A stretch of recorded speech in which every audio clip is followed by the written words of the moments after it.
Ontología del lenguaje, de Rafael Echeverría. Echeverría nos ofrece una nueva interpretación de lo que significa ser humano, no desde los antiguos parámetros que nos han servido de base para observar la vida, sino desde fuera de ellos. Se trata de una propuesta posmoderna y posmetafísica que ha recibido la influencia de autores como Maturana, Flores, Searle, Graves, Austin, Heidegger, y se basa en la tesis de que todo fenómeno social es un fenómeno lingüístico. Capítulo 1. Bases de la ontología del lenguaje. Estamos participando en una transformación histórica fundamental. Se está gestando una nueva y radicalmente diferente comprensión de los seres humanos.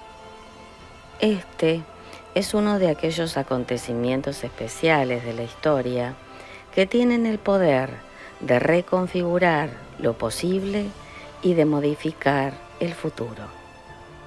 Estamos en el umbral de una nueva era histórica y los primeros en comprender la naturaleza de este importante cambio podrán ser capaces de emprender caminos que otros encontrarán más difíciles y de obtener ventajas que eventualmente les permitirán convertirse en pioneros y líderes en sus respectivos campos.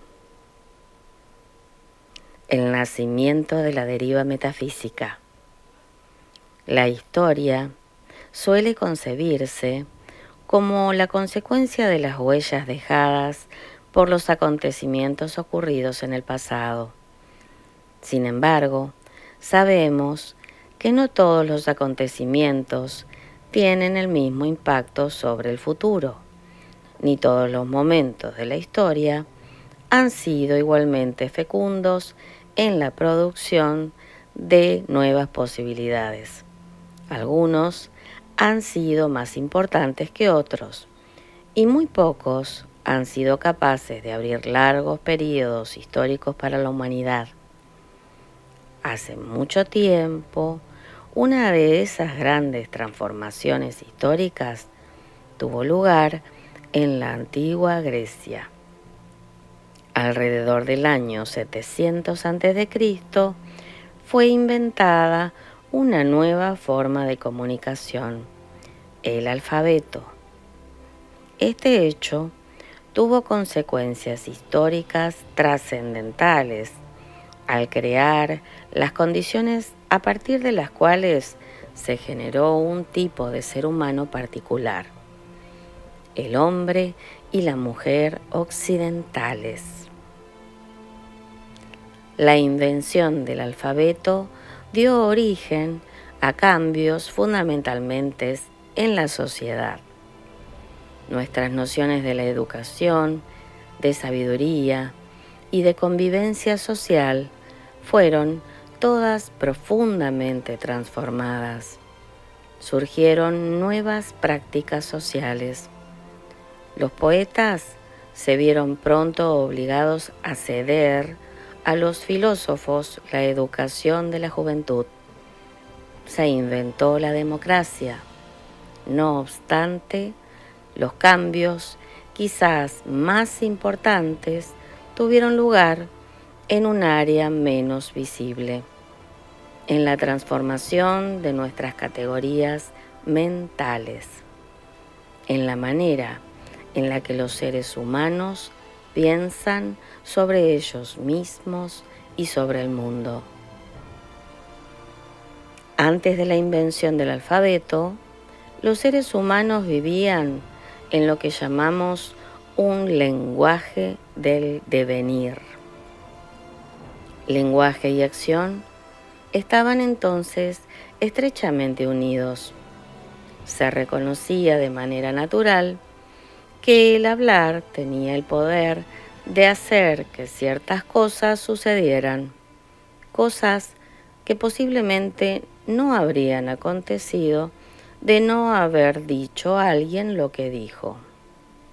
Los poetas, los responsables entonces de la educación, cumplían con su función de enseñar, relatando historias épicas o fábulas, narraciones sobre acciones realizadas por humanos, héroes y dioses. De esta forma se sabía lo que era la piedad, el amor o la perfidia a través de las acciones realizadas por los personajes de esas historias. Por ejemplo, se accedía a la sabiduría obrando a la manera de aquellos a quienes la comunidad, a través de estos relatos, como en el caso de Ulises, consideraba sabios. Se aprendía la valentía obrando según aquellos que la comunidad en sus historias consideraba valientes, como Aquiles. El alfabeto separó al orador, el lenguaje y la acción. Este fue un gran cambio de gran envergadura. Una vez que un texto estaba escrito, parecía hablar por sí mismo y para escucharlo, el orador dejaba de ser necesario. A la vez, se produjo un desplazamiento de un lenguaje de acción a un lenguaje de ideas. La reflexión comenzó a suplantar el papel que previamente había tenido el relato de acontecimientos. Con el advenimiento del alfabeto, cambió nuestra manera de pensar sobre las cosas. Entonces, pasamos a preguntarnos, ¿qué es la sabiduría? ¿Qué es la valentía?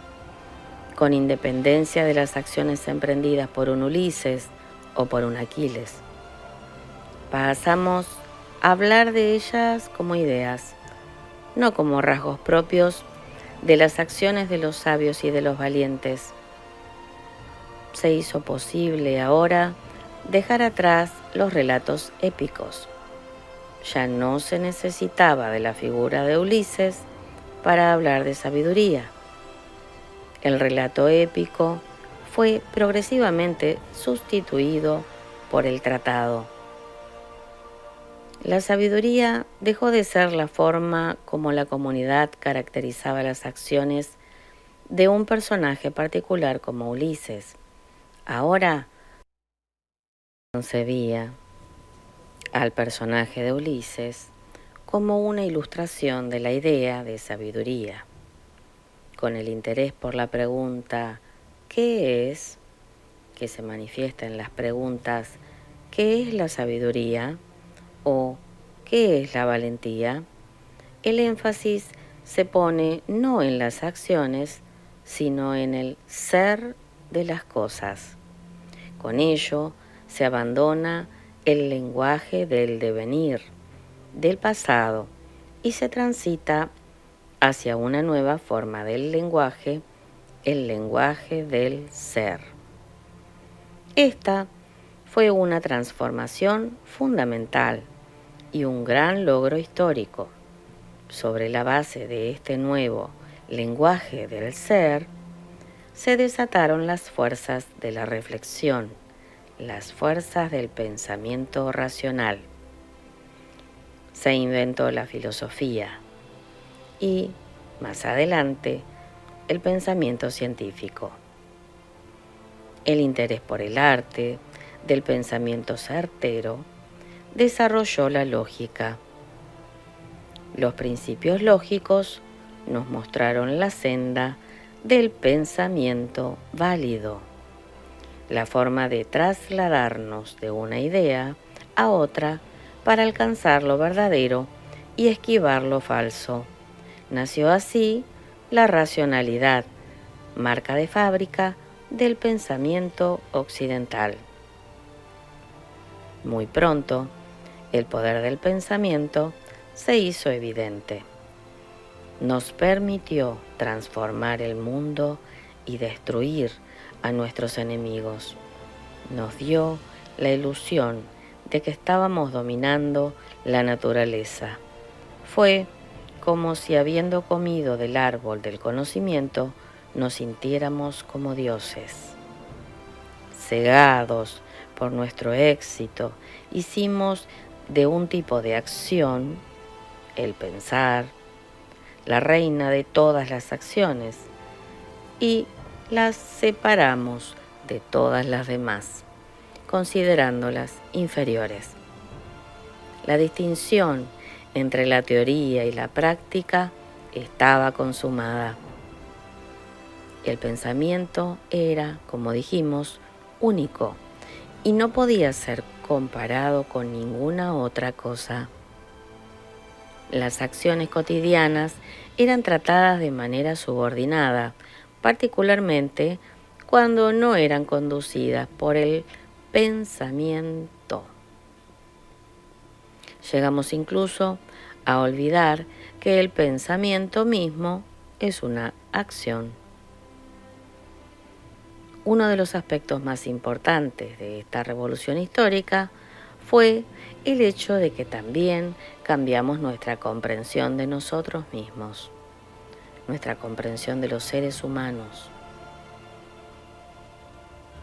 Un ser humano, postulamos, es un ente racional. La razón, sostuvimos, es lo que nos hace humanos, diferentes de las otras especies. Si queremos conocer a un ser humano, debemos empezar por conocer su mente, el lugar donde se asienta el pensamiento. Ese es el lugar donde reside el alma, lo que nos hace ser como somos. Poseídos por este nuevo lenguaje del ser, comenzamos a preguntarnos por el ser de todo, incluidos nosotros. Desde el momento en que nos alejamos de la perspectiva del devenir y separamos el lenguaje de la acción, cada vez que nos preguntábamos ¿qué es la sabiduría? O ¿qué es un ser humano?, buscábamos respuestas que nos dijeran lo que era inmutable, lo que era incambiable, cualquiera fuese el objeto de nuestras preguntas. Supusimos que para el ser era lo no contingente, lo que eludía el devenir histórico, lo que siempre permanecía igual.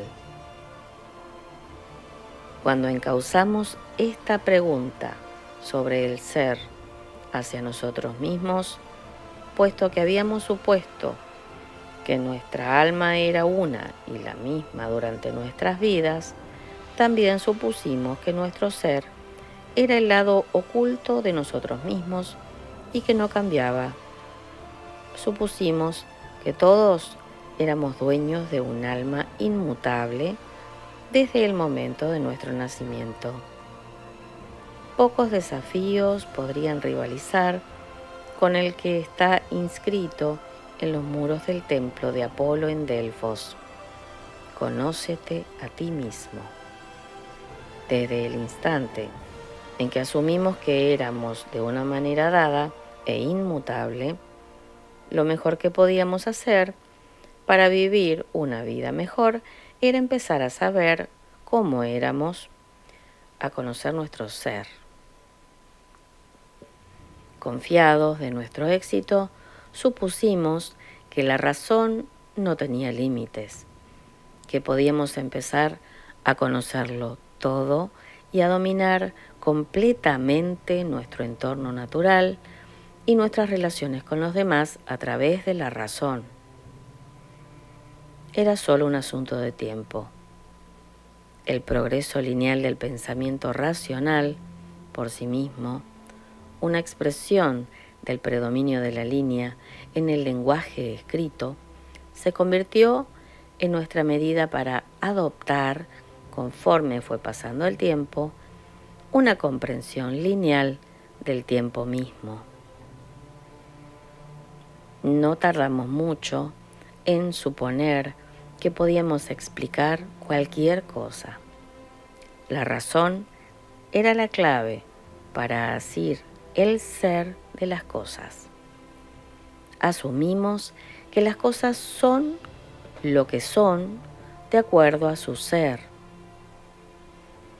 También llegamos a postular, como bien lo hizo notar Isaiah Berlin, que para todas las preguntas genuinas existe una y solo una respuesta verdadera, y que estas respuestas son en principio accesibles solo mediante el pensamiento racional.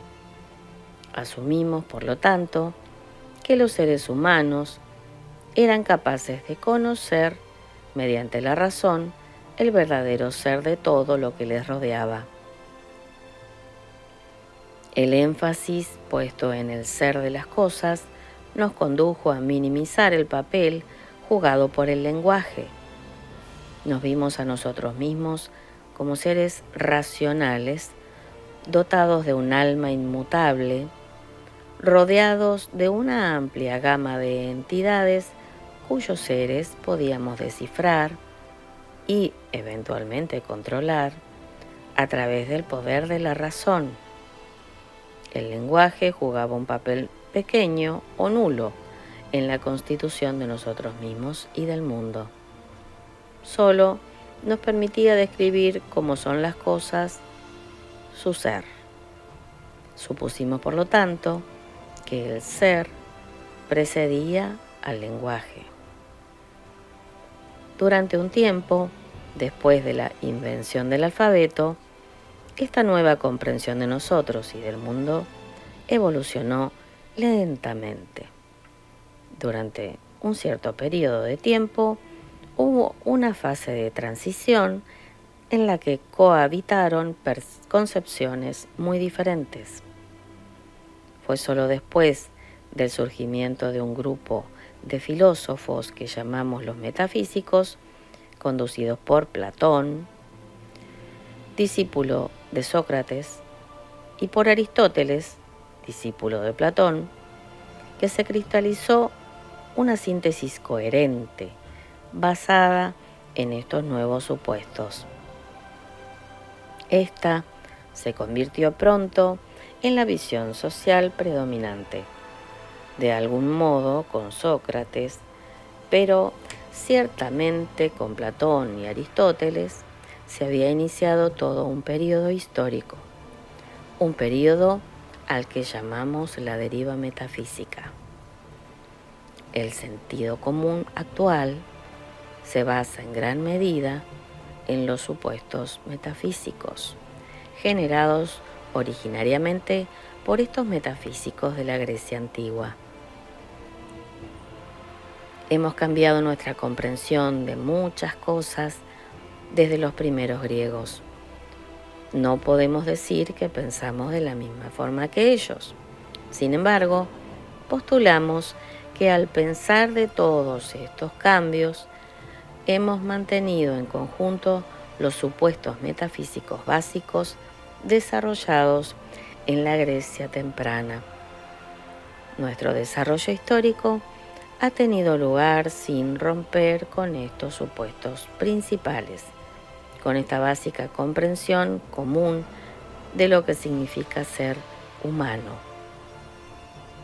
Hemos evolucionado dentro de esta deriva metafísica inaugurada en la Grecia antigua. Somos, en este sentido, fieles herederos de estos primeros metafísicos.